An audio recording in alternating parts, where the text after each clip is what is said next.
What is going on, my people? Welcome back to the channel. I'm your boy Nassim the Dream. If you are new to the channel, go ahead and hit that subscribe button and hit the bell as well to always keep notified of my newest content. We're really early in the new year, and you know what? I want to have a little bit of fun with the channel while we wait for some new projects to come out. So, I'm going to review the newest movie I just seen.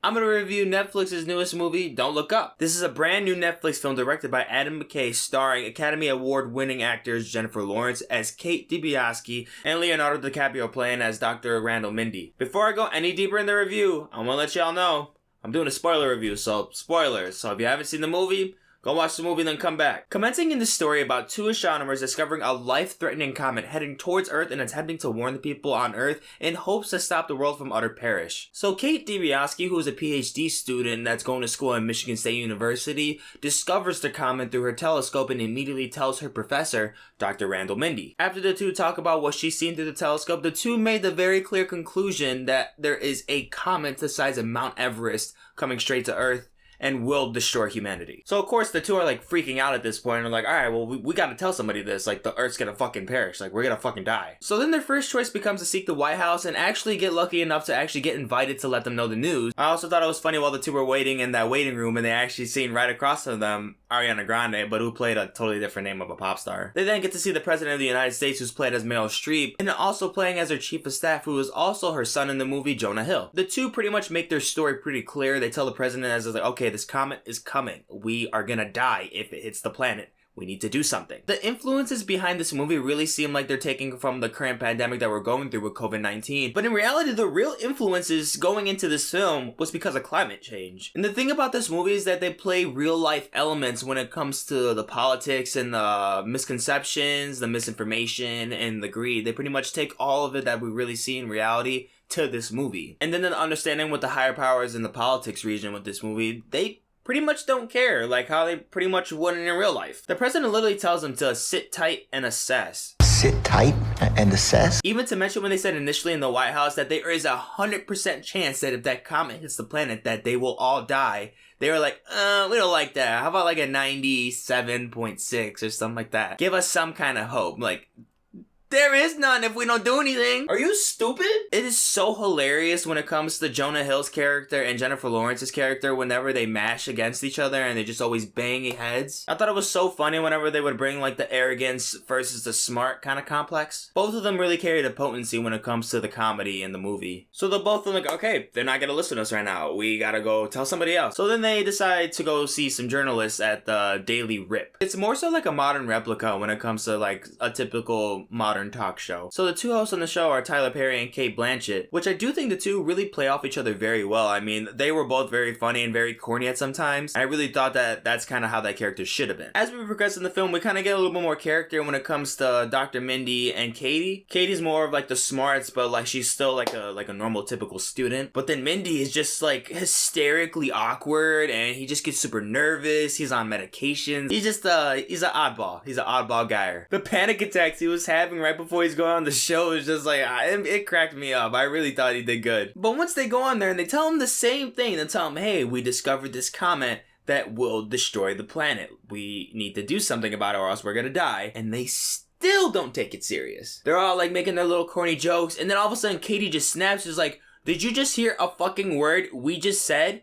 We are gonna die if we don't do anything. And she just goes in on these two, like she's just going in. All hell has broken loose at this point. Like she snapped, but her reaction is warranted. When she's going on live television and telling these two bozos that, hey, we are gonna die because a comet is on the way, we need to do something about it. And you really try to leave the latency in there when there really isn't any. So because of her outrageous reaction, then she becomes an internet sensation. Like she's literally a meme now. Everyone's reacting. They're showing montages of everyone on social media reacting to this and literally turning her face into something hysterical. They don't give a shit at all what they're saying. But the thing that's also kind of outrageous about it is Mindy's kind of digging into the transition of him being a scientist to celebrity. Because of the sudden fame for them having to warn everybody in society, it's turned him into something that really shows him that he's vulnerable. I mean, like all of a sudden he has an affair. Dude's like doing like so many different ads and commercials. Like he's literally like the Dr. Fauci in this movie. He is literally Dr. Fauci. The fact that this film was written before the pandemic and everything almost in this story kind of transitioned and actually became true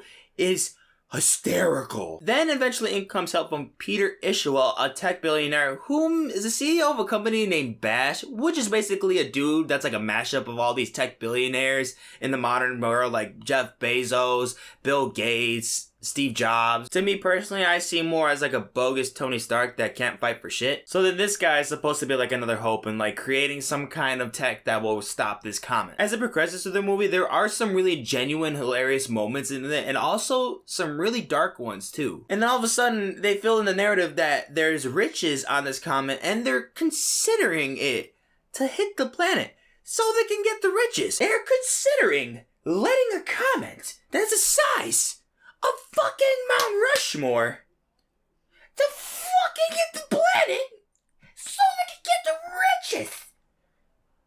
Which with time passing, the comet's coming closer to the planet, and then all of a sudden they're able to see it in the sky, which comes up with the slogan, "Just look up." But then to counter argue that slogan, "Don't look up." Literally showing the sides of society picking sides, being like, you're bullshit, like arguing for nothing. And then what's even more funny, it gets closer and closer, and then the other side, that's the don't look up side, sees it, and they're like, yo, y'all full of shit. This dude literally looked in the sky and said, what the fuck? You lying sons of bitches. So then yeah, the comet is coming really, really close now, and still no one is really taking it seriously. Then Mindy goes on another interview on the same show, and then he snaps. He finally just pulls the last straw after going through all this shit, all what this fame has done with him, especially when it comes to his marriage, and just overall what it did with his relationship with his student. It's turned him into something that he wasn't supposed to be. He realized that his true purpose is to be a scientist, and to take this really seriously,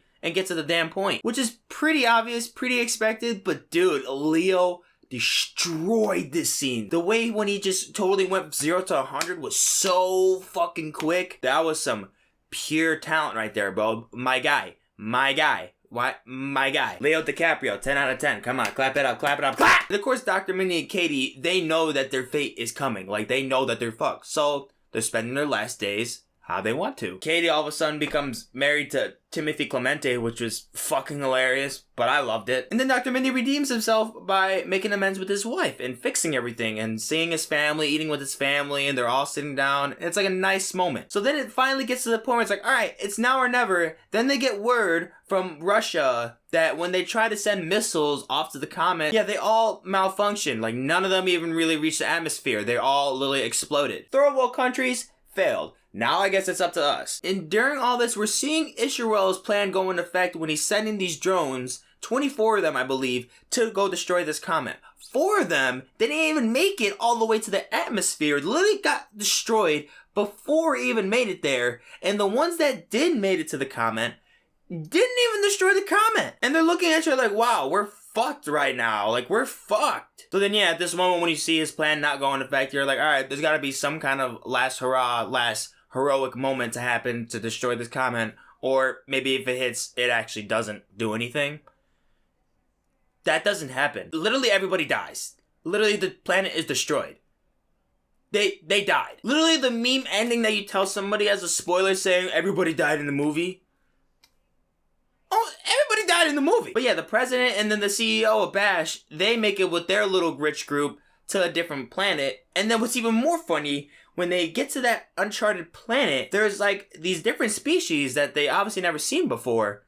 And they're literally just picking them off. Even they don't get a happy ending. They're still going down. They're Earthlings. You're going down with us, brother. The only person that makes it at the end of the film is Jonah Hill, who got left behind in that fucking sanctuary. This man pulling out his phone. He's like, yo, subscribe and like.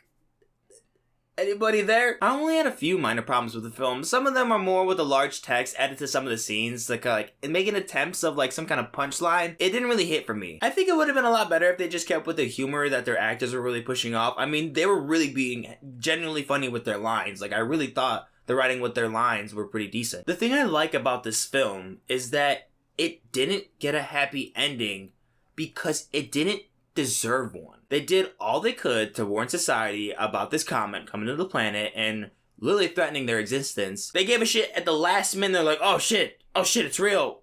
we're gonna die. Try to do something, but they didn't give them a huge time frame enough to really come up with a plan, and they shit the bed. So the themes that I really appreciate from this movie are don't shit the bed. And if you're being told something serious from professionals that know what they're saying, I think we should listen. I regret to inform you, sir, that if you continue with your smoking habits, that you will die within the year. Suck my ass, Adolf.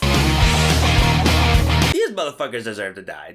You didn't take them serious. They tried to warn you. You didn't do anything. Wrapping up all my thoughts about this movie, I honestly say the takeaway was pretty good. The cast is great. I mean, you have some of the most immense skilled talent on this roster. They all did so well. I think they should have got a little bit more attention with the camera in some moments, but honestly, they did well. I love the story. I think it's important. And when it comes to ideologies, it's okay to disagree, but when it comes to fact, you should be on the same page. I'm gonna give it a score. I'm gonna give Don't Look Up an 80%. Solid 80%. Good movie, but not for real. Thanks so much for watching, guys. If you enjoyed the video, go on ahead to the like and share button, and also subscribe to the channel if you're not already. Down in the description, you'll see more links to different videos and also the links to my social media accounts so you can keep up with me on the daily. I'm gonna catch you in the next one. Doses.